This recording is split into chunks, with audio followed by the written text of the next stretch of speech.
Hello दोस्तों, आज हम पढ़ने वाले हैं धातु और अधातु के बीच अंतर। दोस्तों, आपको बिल्कुल ही पूरा समझ में आएगा, लेकिन मेरा एक छोटी सी रिक्वेस्ट है कि आप इस वीडियो को शुरू से अंत तक देखिए। दोस्तों, इस वीडियो में हम जो है भौतिक गुणधर्म के आधार पर धातु और अधातु के बीच 10 अंतर बताएंगे। तो चलिए दोस्तों, इस वीडियो को हम शुरुआत करते हैं। यहाँ पे हम लिख चुके हैं धातु और अधातु के बीच जो भी अंतर है उसे हम लिख लिए हैं। तो पहले हम समझ लेते हैं। देखिए दोस्तों कि धातु और अधातु क्या होता है। ये धातु और अधातु ये दोनों तत्व हैं। तत्व को मुख्यतः दो भाग में बांटा गया था, एक धातु और एक अधातु।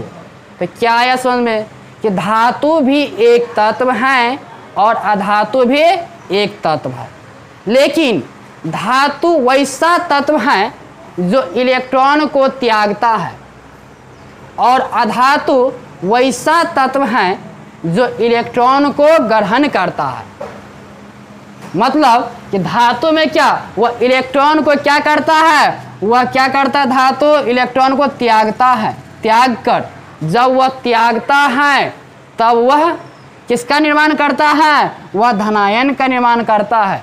लेकिन अधातु क्या है, वह इलेक्ट्रॉन को ग्रहण करता है और ग्रहण करता है तब वह किसका निर्माण करता है, ऋणायन का निर्माण करता है। उसे ही क्या कहते हैं, अधातु कहते हैं। एक ट्रिक हम यहाँ पे लिखे हैं कि इलेक्ट्रॉन आता तो माइनस लाता, इलेक्ट्रॉन जाता तो प्लस आता। जब इलेक्ट्रॉन आता मतलब मेरे पास आ रहे हैं, क्या कर रहे हैं, ग्रहण करते हैं। तो ग्रहण कौन करता है, ग्रहण देखिए कौन करता है, तो यहाँ देखिए इलेक्ट्रॉन ग्रहण करता है और ग्रहण करेगा तो वह ऋणायन मतलब क्या, माइनस लाता।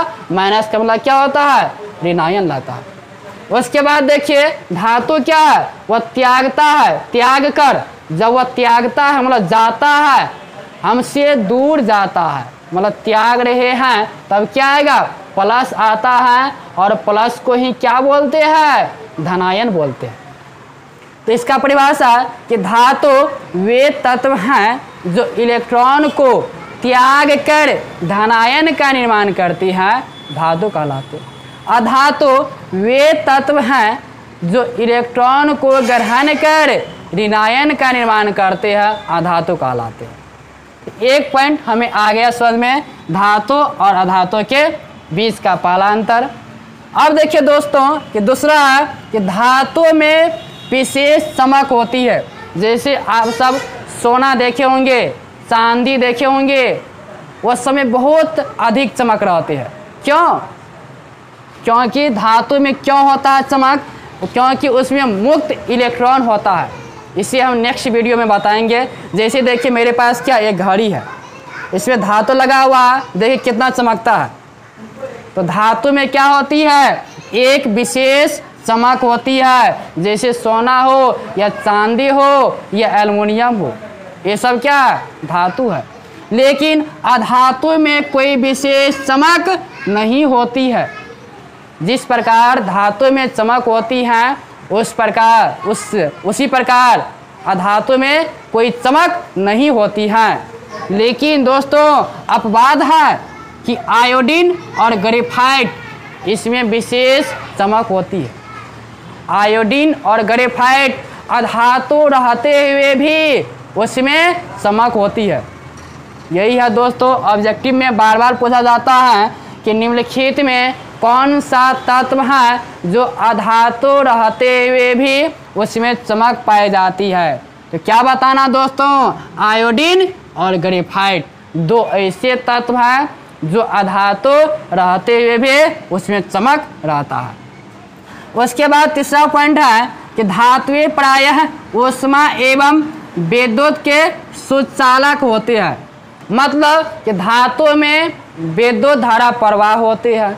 जब विद्युत धारा प्रवाह होगा उसी को क्या कहते हैं, सुचालक कहते हैं। जैसे लोहा, तो लोहा क्या है, धातु है और इसमें विद्युत प्रवाह होता है, इसलिए क्या होगा कि धातुएं ऊष्मा एवं विद्युत के सुचालक होती है। लेकिन अधातुएं ऊष्मा एवं विद्युत के कुचालक होते हैं। अधातु में कभी भी विद्युत धारा प्रवाह नहीं करती है। जब विद्युत धारा प्रवाह नहीं करती है, ये क्या होती है? कुचालक होती है। अब बात इसमें है कि हाइड्रोजन एवं ग्रेफाइट ये दोनों क्या है? विद्युत का सुचालक है। अधातु रहते हुए भी इस दोनों में विद्युत धारा प्रवाह होती है। हाइड्रोजन एवं ग्रेफाइट अधातु रहते हुए भी विद्युत का सुचालक है। दोस्तों, यहाँ से ऑब्जेक्टिव अपवाद वाला से उठाता है, इसलिए आप सही से बारीकी से समझें। चौथा पॉइंट लेके आए, धातुएं कमरे के ताप पर ठोस होती है। कमरे मतलब क्या? इस रूम का, एक रूम का लगभग फिक्स टेम्परेचर रहता है। उस ताप पे जो भी धातु है वह ठोस रूप में पाए जाते हैं। लेकिन एक ऐसा धातु है जो द्रव रूप में पाए जाते हैं। अब बाद में है पारा, इसी को क्या बोलते हैं? मरकरी। ये जो है द्रव अवस्था में पाए जाते हैं, लेकिन ये भी क्या है? धातु ही है। उसी प्रकार अधातुएं कमरे के ताप पर ठोस या गैस होती है।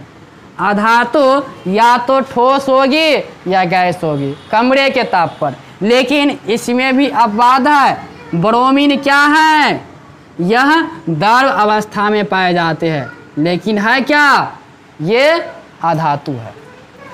उसके बाद पश्चांतर देखिए, इसका घनत्व उच्च होता है और इसका घनत्व जो है निम्न होता है। घनत्व का मतलब क्या? उसके द्रव्यमान के बट्टे में आयतन जब निकालते हैं तो इसमें प्रत्येक का घनत्व उच्च होता है, लेकिन इसमें जो भी घनत्व निकालते हैं वो निम्न होता है। ये 5 पॉइंट इसी तरह हम लेते हैं। अब देखिए छठा पॉइंट कि धातु में इसे पीटने पर टन टन की आवाज़ उत्पन्न होती है। कहने का मतलब हुआ कि जब धातु को ऐसे करके पीटते हैं तब वह टन टन की आवाज़ देती है, लेकिन अधातु को जब भी पीटेंगे तो पीटने के बाद उसमें किसी भी प्रकार के यानी ध्वनि उत्पन्न नहीं होती है। जैसे हाइड्रोजन है वह क्या है? अधातु है।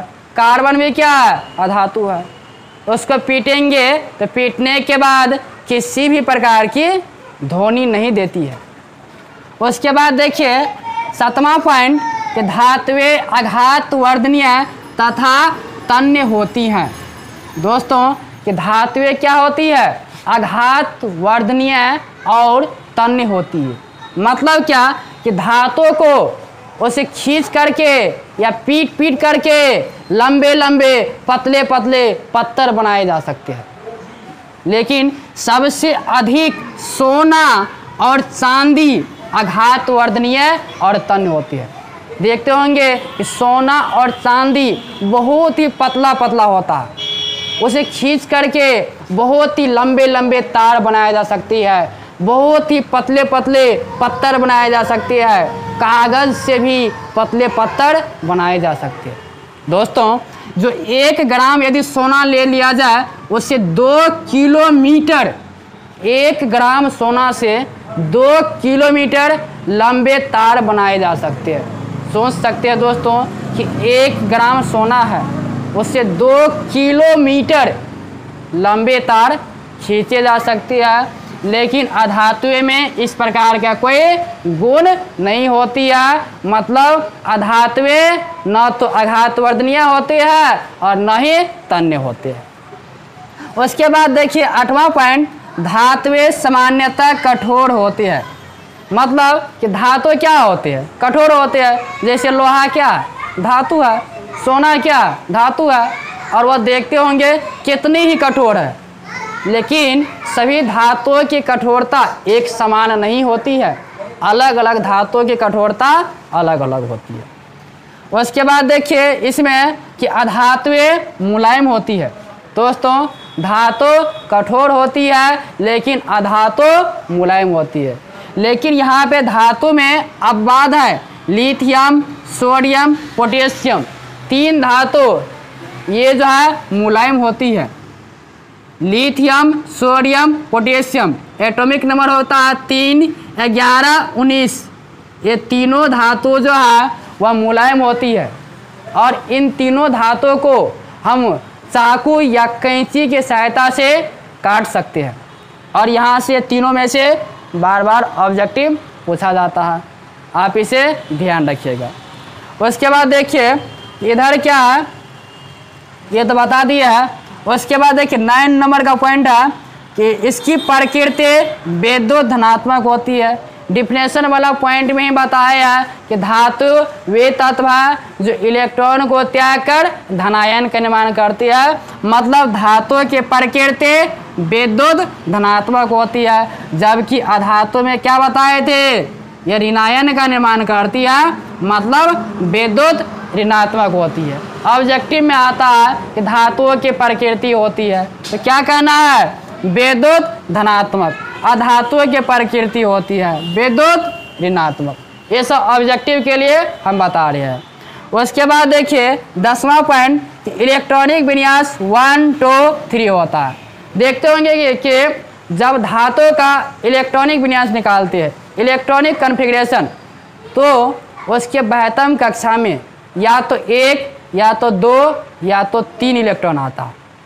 तो जैसे देखिए Na का निकालते हैं 11 होता है, ठीक, तो कितना होगा 2, 8, 1 होता है। इसके 72 कक्षा में देखिए कितना इलेक्ट्रॉन है, 1 है। तो 1 है तो ये क्या हो जाएगा, धातु हो जाएगा। लेकिन इसमें भी अपवाद है, हाइड्रोजन और हीलियम, H और He, जिसकी एटॉमिक नंबर 1, 2 होती है, ये दोनों एलिमेंट के 72 कक्षा में 1, 2 इलेक्ट्रॉन हैं, फिर भी ये अधातु है। तो ये आप बाद में इसे याद रखिएगा। उसके बाद देखिए इसका जो इलेक्ट्रॉनिक विन्यास है 1, 2, 3 नहीं होता है।